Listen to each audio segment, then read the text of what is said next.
Good evening, comrades, and welcome to the Online Communist Forum, a weekly opportunity to get the political update from the Provisional Central Committee of the Communist Party of Great Britain. Um, those of you, some of you will obviously know, what we do is after Jack has spoken for about an hour, we'll then make you all into panelists. You don't have to be a panelist and you don't have to speak if you are a panelist, but it helps. It helps us if you make yourself a panelist. So, without further ado, over to Jack Conrad for the political report. Okay, thank you, Ian. Today I'm talking on Ukraine, at least in terms of the initial subject, Ukraine and the attackums moment. I have to say that until I heard it on the BBC, I didn't know you could actually say attackums. I would have started with A, T, etc., etc. I knew it had something to do with army. I knew it had something to do with missile and systems. But these are the American equivalent of Storm Shadow, the missile that's been, so much in the news recently. But it's also the equivalent of the French missile Scalp. And its significance, of course, lies in not so much their use, shifting fortunes on the battlefield in Ukraine, more the threat from Russia that if such missiles are used, and they are cruise missiles, this would be viewed as an attack on Russia by those that are not only supplying those missiles, but facilitating the use of these missiles. Because it needs to be emphasized that both Storm Shadow and Scalp, which is essentially the same missile, rely on American satellite technology. So although they could be guided to their targets in the Russian Federation using everyday GPS, that you use for your car, in order to get super accuracy that you need for such missiles, there's a higher military grade, because the point of these missiles is to hit things like command centers, which would be concreted over, hit, electricity generating stations, arm dumps, and there's no good nearly hitting such targets. You've got to hit them accurately, you've got to hit them on the nose, then that does the job. Okay, so we all know about the kabuki dance that Keir Starmer and Joe Biden and other leaders went through before the US presidential election. We had the meeting between Joe Biden and Starmer in Washington. Did Joe Biden give Starmer the go ahead to give Ukraine the go ahead? I don't know, but Britain didn't, come out openly on that one, and certainly Ukraine didn't use those missiles. Well, we now know after the election, with President-elect Trump now waiting to put his hand on the Bible in Washington and take his oath, that Joe Biden has given permission not for French or British missiles, but American missiles, these attackums, for them to be used. And we know that within an extremely short period of time, once the permission had been granted, they were used. A day or so after, we have the use of Storm Shadow as well by Ukraine. And we now have, thanks to the BBC and an interview with the French foreign minister, we have the news that France also has given Ukraine permission to use these weapons. How has Russia responded? Two ways, basically. First of all, it's changed its nuclear doctrine.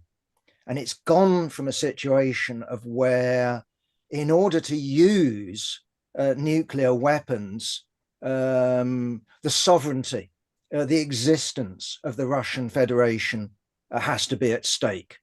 That is old doctrine now. And now we have a new doctrine that basically says that an attack on the Russian Federation, even though it's an attack using conventional weapons from states that have supplied or facilitated the use of those weapons, they are legitimate targets for a nuclear response. Now, we're not expecting a nuclear response, but clearly what Putin and the FSB regime in the Kremlin have done is lowered the bar.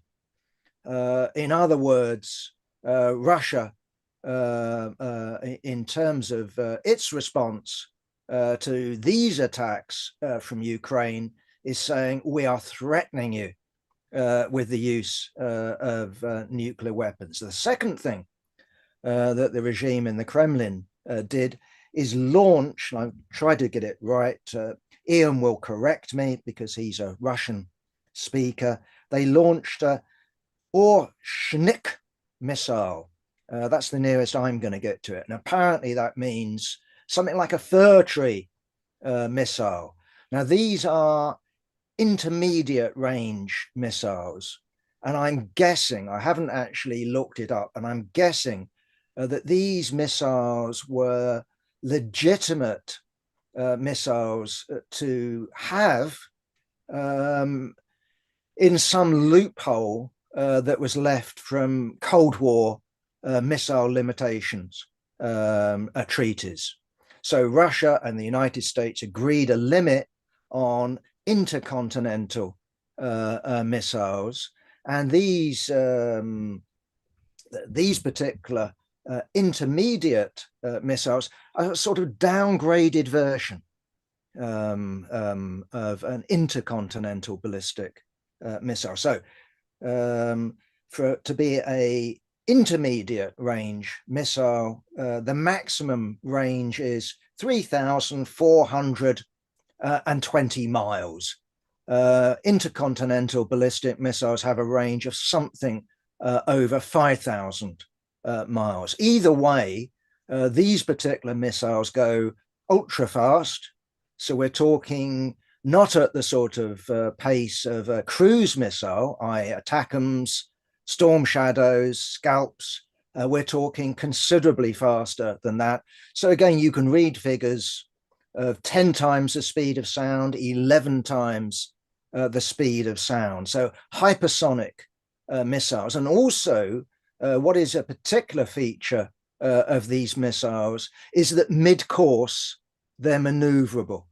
So in other words, if you look at anti-missile missiles, they will use radar to log on these missiles, and they would be using a predictive computer to say, well, this is where this missile will be in 5 minutes, 10 minutes, or whatever. And then we hit that particular target and bump, that missile is destroyed. Well, these missiles can sort of go sideways, they can go up and they can go down. And hence any computer projecting where this missile will be could easily be wrong. So these missiles have been designed to evade anti-missile missiles. And also what this missile actually delivered was 6 warheads. These are MIRVs. Anyone who remembers the Cold War will remember limitations on the number of warheads that you can put at the top of a rocket. Now, these particular warheads are MIRVs, not because simply they're multiple, but because they can be independently targeted. In other words, as the missiles coming down from space, they break up into their constituent parts, and each warhead can hit the same target from a different angle or different targets at the same time. So this particular missile was launched from 500 miles away. It took something like 15 minutes for it to arrive.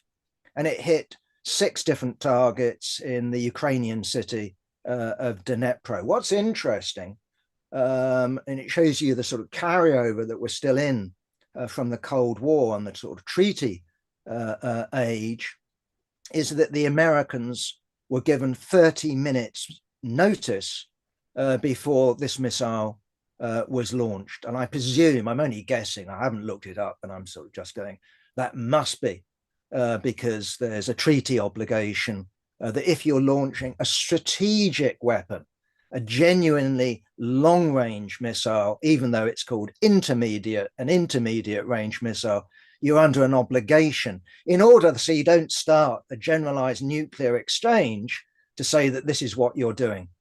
In other words, America will have, radar, satellite systems, and if it sees the launch of an intercontinental ballistic missile, they know where they're based, or an intermediate range ballistic missile, they'll know where they are based. It doesn't, the president isn't then given the nuclear football and press the button for, Armageddon. So, yeah, there is some confusion in terms of how the press reports these things. We're told that ATACMS, Storm Shadow, Scalp, they are long-range missiles. Well, yeah, they are compared with an anti-tank missile that's used on the battlefield in Ukraine, but their actual range is something like 150 miles, and I think with ATACMS up to 180 miles. So all the press talk about targets deep in Russia, I think is rather misleading, because it gives you the impression that what Ukraine can do with these missiles is attack sites in Moscow or St. Petersburg or other such cities. Now, those places have been attacked with drones. They go an awful lot slower. They're an awful lot easier to shoot down. But these particular missiles that we're talking about, ATACMS, no, they only go a couple of 100 miles at most. Either way, the point has been made. This represents yet another red line being crossed. It represents another escalation. And the surprising thing for me wasn't that Donald Trump got elected. I can't say I was overwhelmingly confident in his victory, but I was pretty confident that he was going to win, not only against Joe Biden, but even when they put Kamala Harris in to replace him. What surprised me is, as a lame duck president, Biden gave the go-ahead for the use of these cruise missiles against Russian Federation territory that's internationally recognized.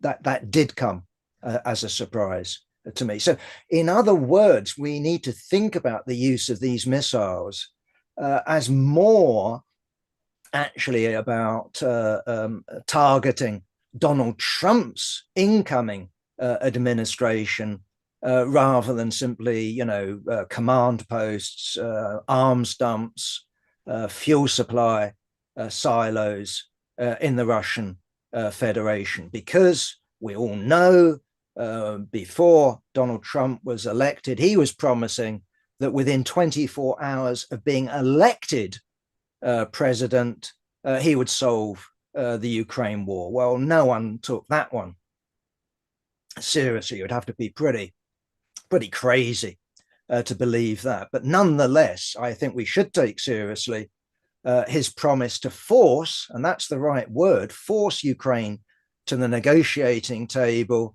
and basically come up with some sort of deal between Ukraine and Russia. In reality, a deal between the United States and Russia, because as the Trumpists have been saying, this is a proxy war, and this is a war, according to one of Trump's advisors, at least, a former General Kellogg, Keith Kellogg, I think is his first name.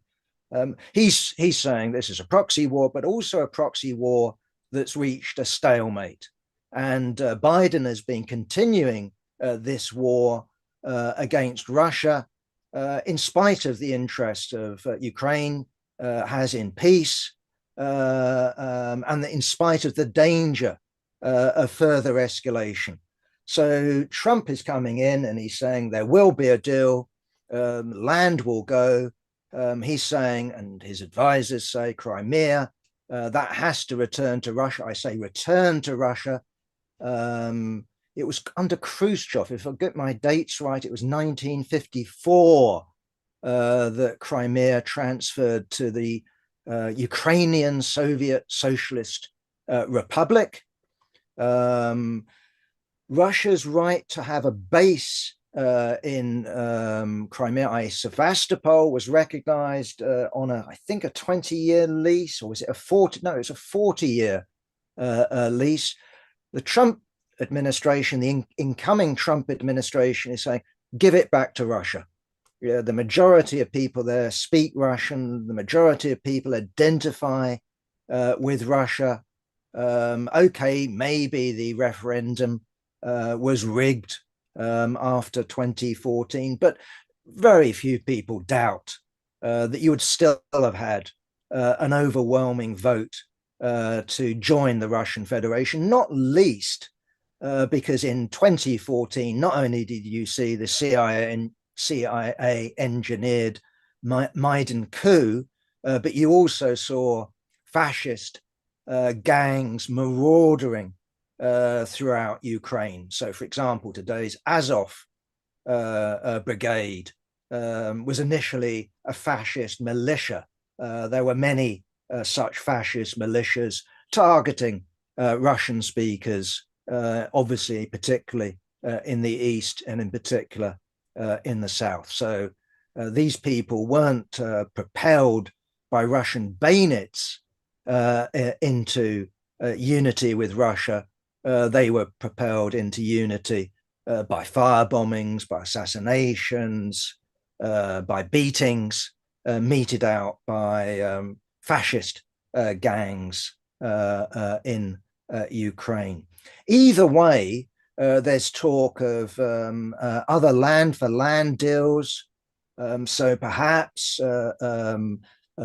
Trump will come up with some sort of formulation of the Donbass, again, majority, not quite as big a majority as in Crimea, but nonetheless a Russian-speaking majority. Perhaps that area should have autonomous status in Ukraine, or perhaps it should be given over entirely or in part to the Russian Federation. Maybe the same will go with the South. There's also talk of Ukraine being barred from joining NATO along with Georgia. What America gets in return, I don't know. Maybe the hope is to split Russia from China. Will that happen? I'm very skeptical. In spite of Trump's skills as a deal maker, I'm not convinced on that. But maybe he will just chuck Ukraine, onto the operating table, slice off some territory, conclude a peace with Russia in order to concentrate on China. We just don't know. Should be noted, however, that Trump himself says, I don't just come with an olive branch, I also come with a big stick. And if Russia doesn't do a deal, then it will be storm time. Then it will be no limits to what we will supply Ukraine with. And clearly then the gloves will come off, and one presumes the Biden strategy, and a strategy that actually predates Biden by a considerable period, will be put back into operation. And that is using this war to break Russia economically, to break it politically, in order to dismember Russia, or to put in the Kremlin someone equivalent to Navalny or Yeltsin.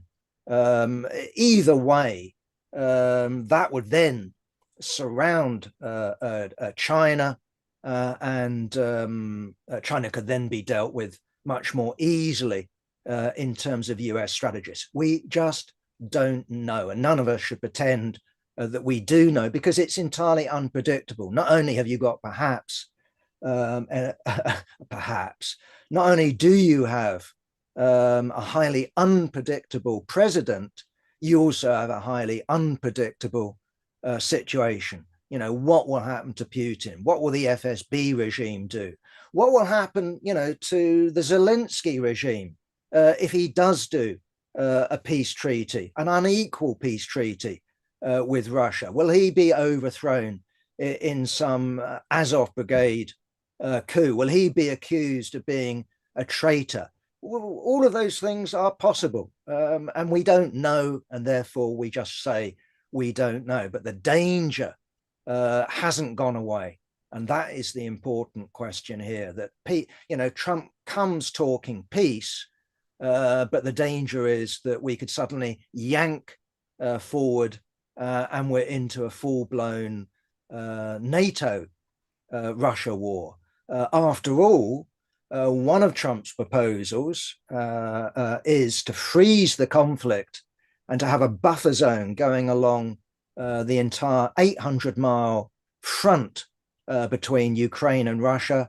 And that will be manned by soldiers, at least one of the stories I've read, soldiers from Britain, soldiers from Poland, soldiers from the Nordic countries, but also soldiers from the Baltic countries, and the Estonian foreign minister has already volunteered those soldiers. So that's NATO boots on the ground, not American boots, admittedly, but nonetheless. Okay, in the name of peace, but that again could so easily turn from a situation of where these are peacekeepers into a situation of where, to use a phrase, they are peace enforcers. So we shouldn't draw, you know, an absolute rigid line between peace and war, between peacekeepers and peacemakers. War and peace are just two sides of the same coin.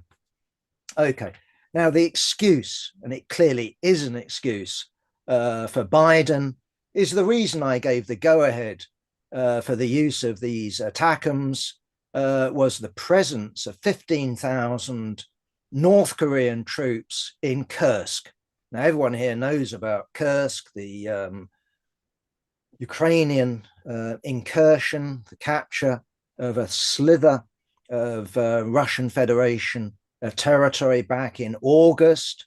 There were those, not myself, I hasten to add, who thought this was a huge blunder by Zelensky, that he'd fallen into some Putin trap, that Putin would use it to surround the Ukrainian forces and kill them, and this would be a terrible diversion of Ukrainian forces from the vital Donbass war, the battles that are going on there. Doesn't seem to have turned out to be the case. The first attempt to regain that territory proved to be a failure. Again, I haven't looked into it enough, but you know, back in August, there was talk of Ukrainian forces digging in. I'm presuming that didn't just mean trenches. There were adverts up, apparently in the Ukrainian press and the Russian press. If you fancied the job, I wouldn't, of you know, manning a digger to dig those trenches. All those drones coming in. I don't know what the life expectancy of such a worker would have been. The wages were high, the risks were many. Either way, I'm presuming that both sides dug trenches, but also put in other defenses such as dragon's teeth. And I'm also guessing on the Ukrainian side, mines. It's true that Biden has announced that he's also going to supply Ukraine with mines. As far as I know, the border between Russia, and that includes the north, are already heavily mined. And certainly Russia, in terms of its defenses, when it comes to its front line, and I'm presuming that not only includes the front line where fighting is going on, but the whole of the front line is also heavily mined. Either way, Russia used tanks to head its first attempt to regain this salient that was gained by Ukraine. That failed. This time, well, who knows? Who knows? Either way, the expectation is that they will also use North Korean troops. And Bloomberg has reported that in total, the expectation is of 100,000 North Korean soldiers being deployed to the Kursk battle zone. Now, that matters, I think, in terms of red lines, because what we're talking about here is regaining internationally recognized territory of the Russian Federation. So at the moment, there isn't talk of North Korean troops being deployed to Donbass, for example, or the southern front. I think the general expectation would be that they would be used in human waves. The poor bastards. My heart goes out to them. I mean, the suffering so far of Ukrainian soldiers, Russian soldiers, that's been absolutely horrendous. This has been the playing out of World War One on both sides. Human waves, huge losses in order to regain, yards of territory or to take yards of territory.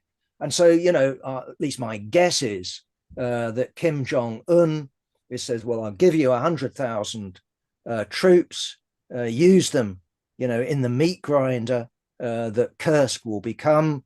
And in reply or in compensation, we're given Russian oil, breaking international sanctions and all the rest of it. And one presumes other such supplies. Either way, we still have Trump coming in. So what we seem to be heading towards is on both sides an escalation in order to regain or take land in order to have something more to trade after January the 20th. And clearly, Trump will hold, the Trump card, no pun intended here, simply because he can switch off Ukrainian arms supplies. And the idea of the EU, Britain, France, or Germany, reluctant Germany, who hasn't even supplied Ukraine with its cruise missiles, coming in and substituting for the United States, that's just not going to happen. If Trump wanted it to happen, it would happen, but not if Trump, i.e. the United States, didn't want it. We're not dealing with Europe as an independent player. Britain, Germany, France are not independent imperialist powers in their own right. They could become so, but clearly they're not at the present time. And I've already illustrated that, I think, by just referring to, the command systems, that are needed for Storm Shadow and Scalp. They rely on American satellites, and American satellites can be turned off. Okay, let's move on. I think we've done the ATACMS moment. It's 29 minutes past, and I'm going to turn to assisted dying. The Leadbeater bill is before Parliament, and it will be voted on Friday. We've got Paul DeMarty writing in the paper on it. Obviously, he won't know the result. I've personally exchanged, a few lines with him, and just to make it clear, to comrades that we've got we've got different views on the question. So he's against Kim Leadbeater's bill. And also, I think, again, I don't want to speak for him.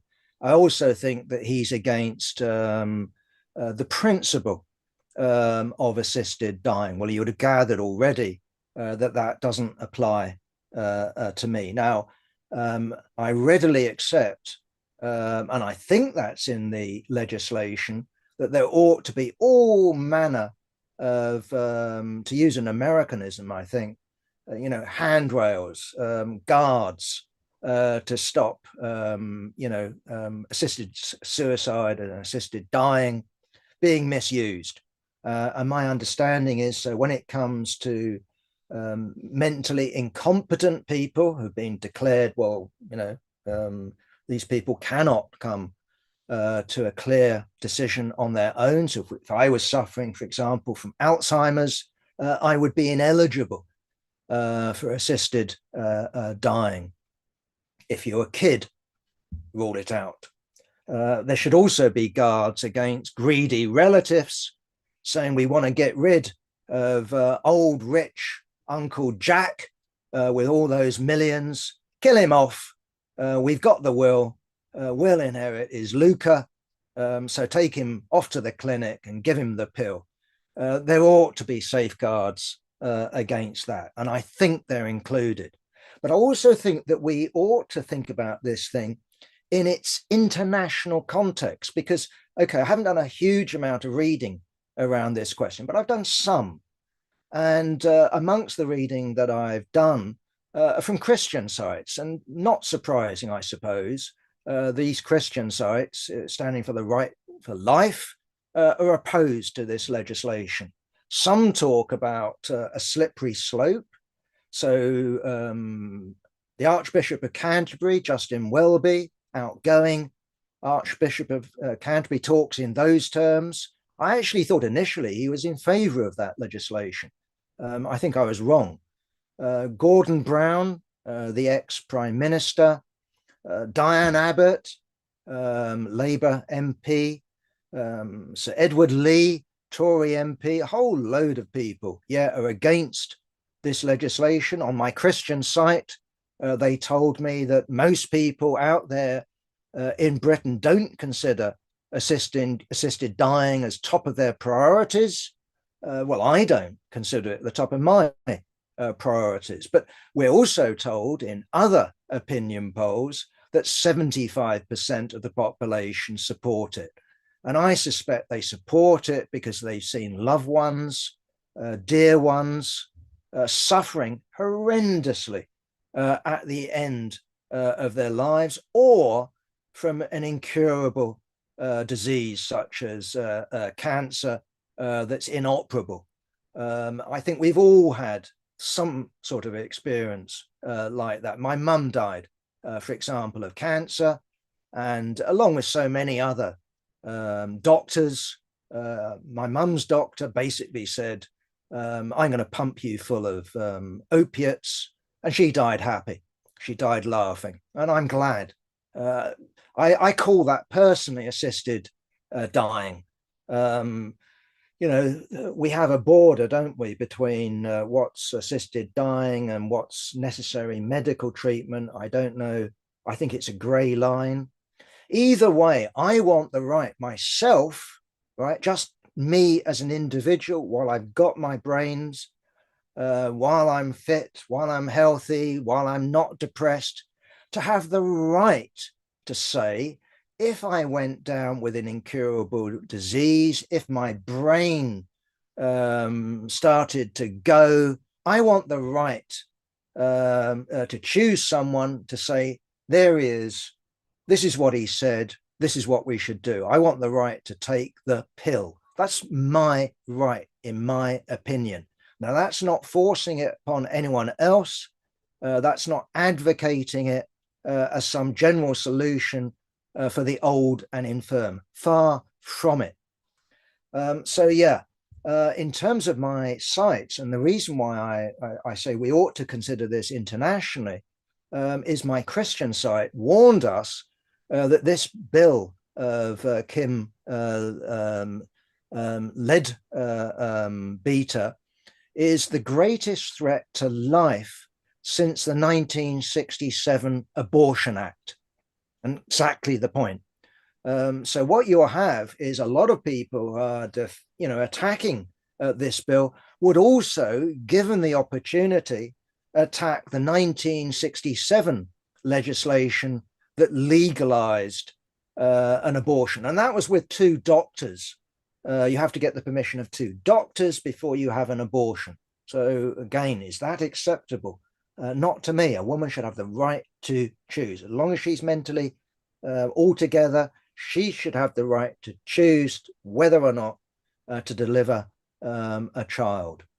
So my fear is, and I suspect that, amongst fundamentalist Christians, their hope is that this legislation is defeated, and with the help of the Trump administration and those empowered by the Trump administration, there will be a generalized American push to actually get rid of abortion legislation, not only in the United States, but globally. So I think that we need to put it in that context as well, that we shouldn't just see this as a British question. There's also international politics involved. And it's also something about human autonomy being under attack, in my opinion. And just closing on this particular subject, I thought I would quote you the case of one Laura Marks and one Paul Lafargue. And I can remember their particular case because I read Krupskaya, Nadasha Krupskaya's Memories of Lenin. And Lenin and Krupskaya were in Paris in exile in 1911 when Marx's daughter and Marx's son-in-law took the decision to commit suicide. It was a mutual pact. They took cyanide. Paul trained as a doctor, so I think he wasn't a practicing doctor, but he knew what he was doing. I don't think it was because either of them was suffering, from some incurable disease. As far as I know, that wasn't the case. Paul himself basically said, "Look, I don't want to live on after 70," and so he died at the age of 69, and Laura, she was 67, and they wrote a letter. I won't quote it all. I only quote the first bit of it and the end of it, but it goes, "Healthier body and mind." They talked as a single being here. "I end my life before pitiless old age, which has taken from me my pleasures and joys one after the other, and which has been stripping me of my physical and mental powers, and can paralyze my every being and break my will and make myself a burden to myself and others." And they ended their suicide note with, "Long live communism, long live international socialism." Now, what we ought to note about that is that didn't go down universally well in the socialist movement. So, for example, the leader of German social democracy, an aged August Bebel, he didn't approve at all. He thought that Paul and Laura took the wrong decision. I don't know whether he feared comrades in Germany coming to him and saying, "August, you really are reaching your dotage. Don't you think we should move you aside?" He died in 1914. He died early enough to save his honor. He didn't become a social chauvinist. He might have become a social chauvinist. The evidence points in that direction, but he didn't. Either way, he died in 1914. Worth quoting Lenin as well. He actually spoke at the funeral. I don't know what he said. I'm sure we could find his words. But apparently, again, according to this memoir of Krupskaya, later in life, Lenin turned round to her and said, well, you know, if I can't serve the party anymore, then I would take the route of Lafargue and Marx. And of course, he's talking about Laura Marx. So my own take on it is that I want the right to follow in the footsteps of the Lafargues.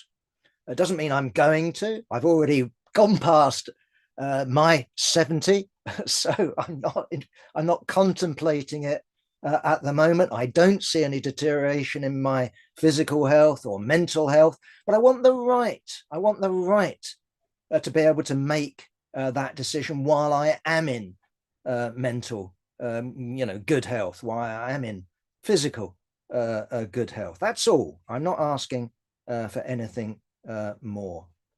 Okay, moving on. I think it's worthwhile a comment on farmers, because we've had protests in London with farmers, and much, I think, nonsense talked about if small farmers can't continue, then we won't get any food in the supermarkets, and we'll all starve, or something along those lines. That's clearly nonsense. On the other hand, it's quite easy to look at what is involved here and go, what, are you kidding me? Because we're talking about farms that most likely will fall victim to this inheritance tax of being worth something over 3 million, because we'll be talking about couples, we'll be talking about some sort of tax planning. The idea that small farmers, by the way, don't go in for form filling is a nonsense. You know, anyone who knows a small farmer will know that they spend endless time filling in forms. They bitterly complain about it. They bitterly resent it, but that's how they survive in terms of, section of the petty bourgeoisie. They are subsidized. Okay, so we're talking about farms over, I think the figure is something like 3 million quid. And then we're talking about tax coming in that has to be repaid with no interest over a 10-year period. And, you know, some of us might be tempted to go, oh, come on, this is too much. I don't think we should take that view. I think we should take the view that these people are being used. I've done a tiny bit of research and haven't come up with any useful figures, because I was after finding not the average size farm in Britain, but the median size farm. There's something like 38,000 farms in Britain. Most of them will be on the small side. A lot of them will actually be under this government threshold, but there will be mega farms. There will be businesses. There will be multi-billionaires, such as Dyson, for example, who's bought up agricultural land as a tax dodge, to use the words of Jeremy Clarkson, for example. But if we look at these as businesses, what is noticeable, and I did look this up in terms of government statistics, and this is 2022, 2023. So these are the most recent figures. What you'll see is a massive drop in farm incomes. And that is the result of, believe it or not, Brexit, which, of course, many of these guys, sad to say, voted for. They thought that they would be, in a far more advantageous position outside the EU than in the EU. Sorry, guys, it hasn't turned out to be like that. Because what's happened is, with the last Tory government, is they took away loads of subsidies. So there's still subsidies, but much, much less. And also what's happened is the supermarkets, in order to keep prices down, I know when I go to the supermarket, when I come to, you look at the amount you're spending for about 3 items, you go, what? How much? And at least I tend to not go with the machines. I go with living people in my supermarket. And, usually women on the other side, they go, give me a penny for every time one of the customers say, what, how much? Anyway, my point would be that supermarkets, precisely to keep prices down, keep what they're buying food from the farmers down. They've squeezed the farmers. So farmers have found themselves denied subsidies on the one side and squeezed by their main buyers, which are the supermarkets on the others, on the other side. Now, if you're a mega business, you can balance this, you can do that. If you're a small farmer, it can mean, your business goes out of existence.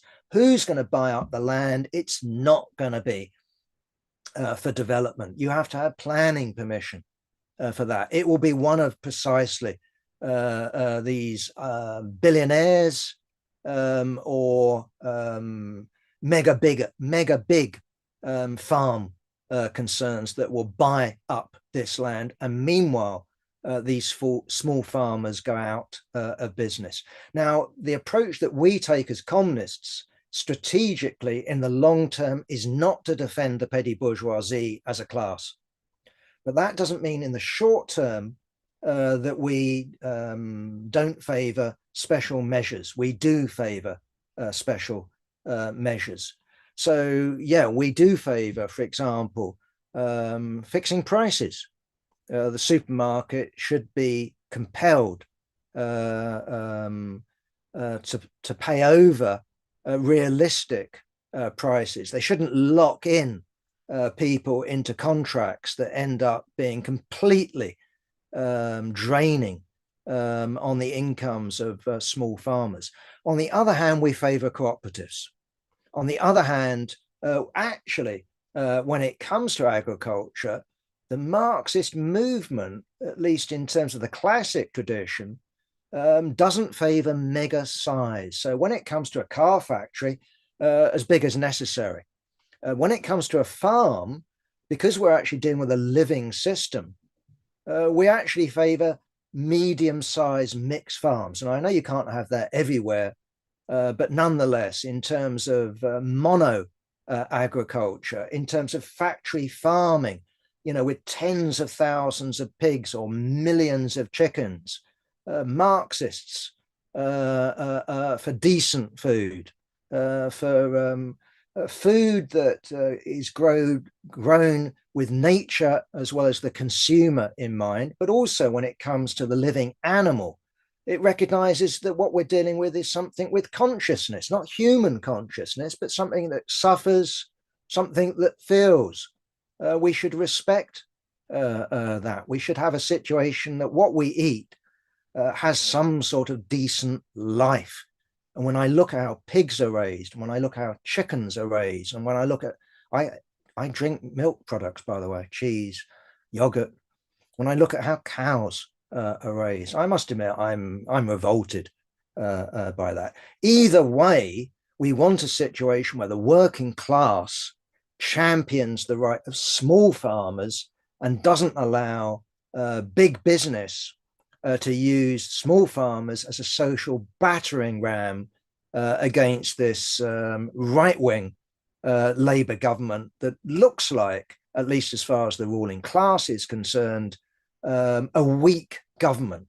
Not because of its parliamentary majority. We all know the statistics, how many people voted for it, how vulnerable is this government in terms of the next general election. It might hang on, but the betting at the moment is that this is a weak government. It will give concessions, and really what we're banking on is a right-wing Tory government in alignment with a right-wing US administration. Okay, how are we doing for time? 49. How to end? I suppose two things, just very, very, very quickly. Should devote more time to it, so I apologize for it. COP29. I went to bed last night on the basis that this conference in Baku was on the verge of collapse. I woke up and it had agreed. So we were told a package worth $1.3 trillion. My response was, bollocks. Look, if we were dealing with $1 trillion when I went to bed, I don't see how we woke up and we have 1.3 trillion. And so I only read one article, and it was in The Guardian, I admit it. And what it said, look, loads of this money, one is just a pledge. It's never going to happen. Two, lots of this money are loans. Lots of this money is tied in to barter deals. You pay for, I don't know, a power station, we'll supply it, but you owe us the money, or something along those lines. And we all know what's going to happen on January the 20th. Donald Trump's going to come in, and the world's historically biggest polluter, the world's at current terms second largest polluter when it comes to CO2 and other such gases, is going to pull out of this treaty and go drill, baby, drill. That's going to be Trump's message. And all this stuff about global warming will be dismissed as woke nonsense, holding back America, a plot by the third world to leech off American enterprise. Now, I have to say that I'm very skeptical, by the way, of money just going to the so-called global south. After all, the global south is just as dominated by rich elites as the global north. How much of this money actually goes to peasants? How much of this money goes to ordinary workers? How much of this money goes to slum dwellers? I would have thought at the end of the day, precious little. How much of this genuinely will stop global warming when we've got a system that is based on growth for the sake of growth, accumulation for the sake of accumulation, profit, profit, profit. That's the nature of this system. So, of course, we need a minimum program, but we also recognize that when it comes to actually stopping the planet heating up, when it comes to restoring nature, it really is a question, to use the slogan used by so many climate activists, we agree with them, system change. It is system change that is needed, i.e. the maximum program. Lastly, the ICC, International Criminal Court, has issued an arrest warrant for Benjamin Netanyahu, Prime Minister of Israel, and the former Defense Minister Gallant, and also Mohammed Deif, the Hamas military commander, who my understanding is, although it's not been admitted, is dead. Okay. This is a symbolic blow against Israel. And okay, it comes from capitalist court, but we should welcome it. Okay, it's not going to make any real difference. Israel doesn't recognize that court. The United States doesn't recognize that court. On the other hand, it might make life inconvenient for Netanyahu. I mean, I'm just guessing. Okay, he flies to the United Nations. He's going to have no problem in landing in New York, getting off the plane, walking to the UN headquarters. But can he do that flight non-stop? Or does he have to stop off at Shannon Airport in Ireland, for example? Shannon Airport, as far as I know, is Irish territory. Do the Irish police go and arrest him on the ground? I don't know, but nor does I don't know. I don't know. But Netanyahu might not know either. I don't know. I don't expect anyone to arrest him myself. You know, we need to recognize that the ICC and its arrest warrants are weapons of the victors and are something inflicted on the defeated. So I don't know of any example of a sitting president being arrested and carted off to court. Ex-presidents, perhaps. And we know the situation in Israel, you know, corruption charges, shaky coalitions, who the hell knows? It's quite conceivable to imagine Netanyahu as ex-prime minister anytime soon. Either way, this is a symbolic blow, and we welcome that blow without having any illusions in international law or international justice. And worth noting the response from Trump and Biden. This is an outrage. They are united together in that they don't recognize this court. Israel, in the form of the prime minister, but I would suspect others as well, say that the International Criminal Court is motivated, you guessed it already, by anti-Semitism. So it's not the 40,000 dead, it's not the denial of water, it's not the denial of food, it's not ethnic cleansing, it's not kicking out UN agencies, it's not nothing to do with that. This is the ancient disease of anti-Semitism raising its head. I think this tells you something about how the charge of anti-Semitism has been weaponized, not only by Israel, but right-wing forces throughout the planet.